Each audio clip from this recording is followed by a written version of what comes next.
na medyo deeper good ang kanang film. It involves the other arts like, di ba sa film, is nakita yung mga music, pwede mo ito mag-film about dancing, theater, photography, architecture, sculpture, interior design, and requires a myriad of technical skills.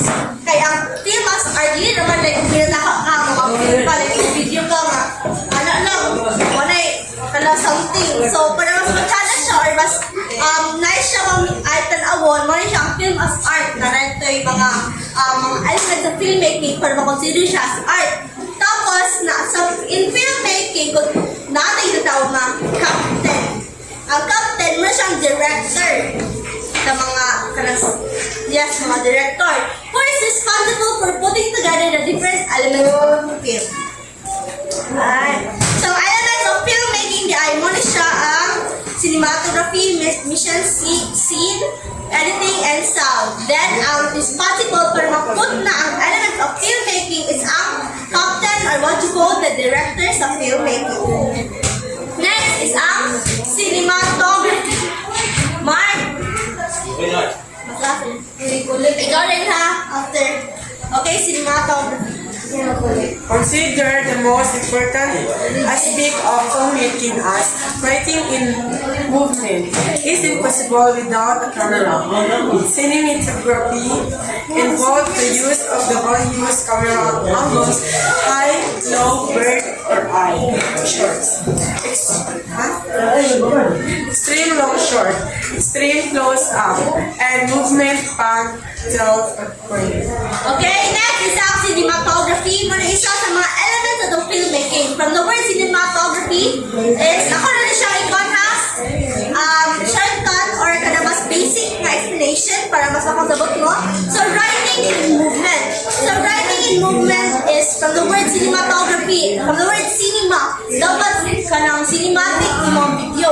Dati ang mga color grading na dapat maklaro ang mga kanang mga actor o natin yung mga aesthetics sa mga cinema. Dapat nila ang saan mo pag video. Like example, tayo ba mag-video is sa ubos para makita ang highlights sa ubos, pinapayaban sa babaw. Muna cinematography kung saan mo pag video. Like sa mga color grading o sa mga angle and direction. Next is ang mission scene. A French meaning. Placing on stage, it refers to the arrangement of everything that can seen before the camera. This includes actors, props, set design, lighting, costume, and makeup. Okay, ang mission scene this is a French term. From the word French term, ang French word ni siya ang meaning ay placing on stage. It refers to the arrangement of everything that can be seen before the camera. This includes actor, props, set design, lighting, costume, and makeup. So, ang mission scene or the placing on stage kung unsa dapat kada kung unsa ma-place ana sa lugar. Kada diha mga props or kung sa mo ang makita o yung mga dili makita sa camera, wala mga gamit, mga kanang ginagamit. Mission scene or unsa kanang place sa imuhang kanang sa imong pang-film. Kada diha kaning props, actor, mga set design, lighting, costume, and makeup. Kung di na nabilong ang mga mission scene o tanan yung gamit na makita or dili makita dito sa isang film. Next is ang editing. Editing known as the key to cinema. Editing is the process of selecting, cutting, and combining different shots or pieces of film to create a logical flow of development, making a statement and the setting of the narrative. So, ang editing, of course, we are in a indie-boom generation. We all know what's editing. Pero kasi ang editing is sa key to cinema. Mawili siya ang mas magpasyada sa imong video, sa imong pag-film, ang editing. Editing is the process of selecting, dala ka mag-select, yan na rin i-put together ang imong mga video sa editing. Next is ang sound.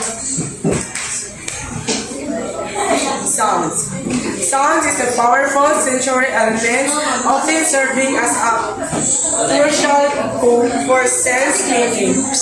Diegetic sounds originates within the film world. E.g. character's voice, music played on the screen, while non-didactic sounds includes elements like the narrator or background music score.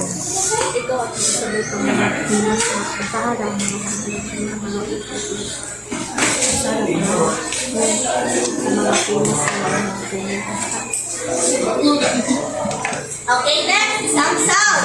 Sound is a powerful sensory element, often serving as a crucial cue of sense-making. Diegetic sound originates with the film's world.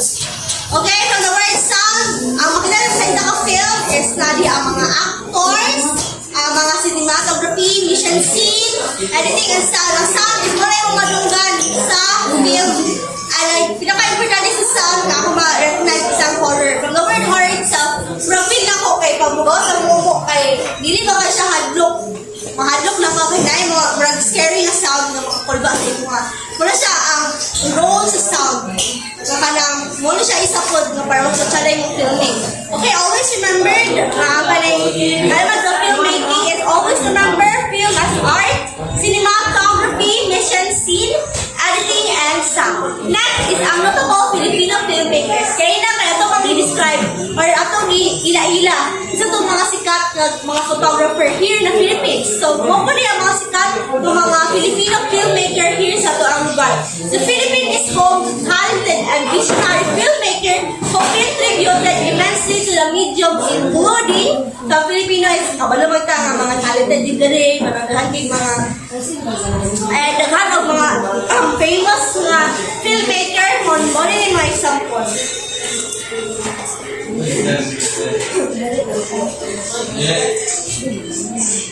Jose Nepomuceno, Leno Broca, Esmael Bernal, Celso Ad Castillo, Marilo Diaz Abaya, Jeffrey Kitorian, Lam Diaz, Gerald Darrow.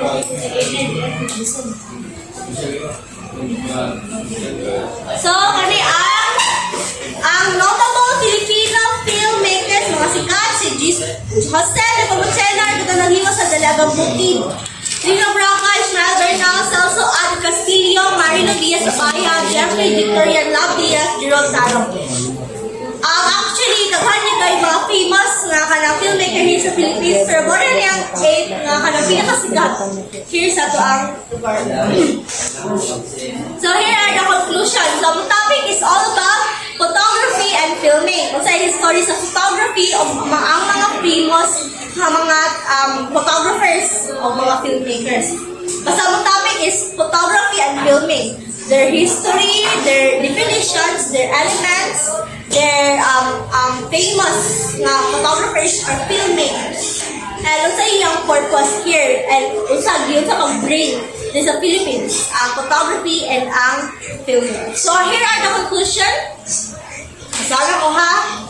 Conclusion 1, the photography. Photography in the Philippines has evolved from a simple method of recording events into a respected and expressive art form that communicates emotion, identity, and culture. What began as a mechanical process has grown into a creative discipline where the photographer's personal vision shapes how moments are captured and understood.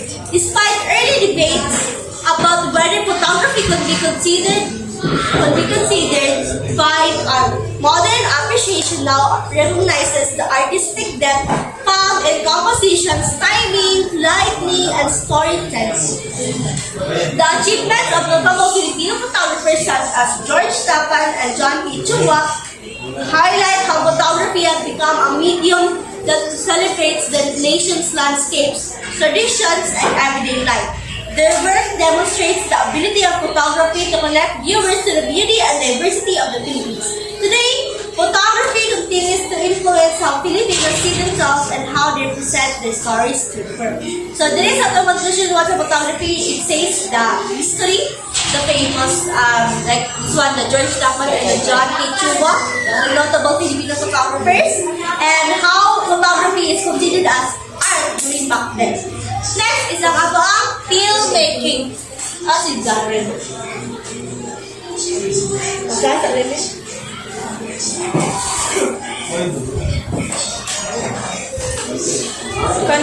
2. Filmmaking. Film has become one of the Philippines' most influential and culturally significant art forms, serving not only as entertainment but also as a power tool for social reflection, and storytelling.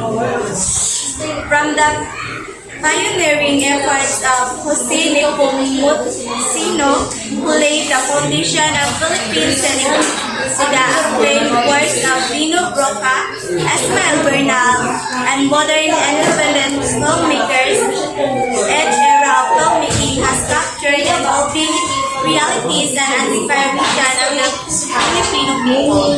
The history of Philippine cinema from its early beginnings to the golden ages and the recent independent film movement shows how filmmakers consistently use the medium to address social issues, explore human experiences, and preserve national identity. Film function is in education, documentation, and emotional transformation demonstrate its importance beyond entertainment. Today, Philippine cinema remains a dynamic and meaningful art form that continues to shape public consciousness and bring international recognition to Filipino creativity. Okay, conclusion of the filmmaking. Always remember that the filmmaking or the film is also called the motion picture or galawang mga picture na sa ipakita sa mga human eye. And today sa among conclusion to is ipakita na mo dali and among kanang like i-reback kung sa to among mga ipang-discuss sa ina iyang history ang mga notable Filipino filmmaker and ang mga ang mga elements sa filmmaking. Always remember the difference between photography and filmmaking. Photography is a picture and the filmmaking or the film is what you call the motion picture. Ang picture sa capture. Ang dire, ang filmmaking which is the most complicated one because napay mga editing, dagan pag mga elements and the lihok ni siya like yun siya yung pagkita sa ibang mata kang na yung lihok just the same at the filmmaking. Okay, and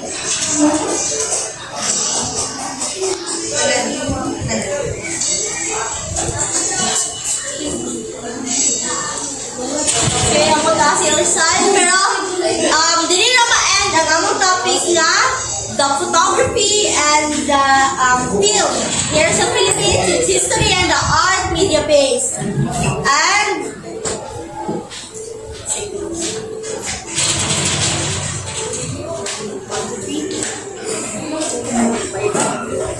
okay, dili mag-end na to ang media-based art and design in the Philippines and analysis of photography and film. And dili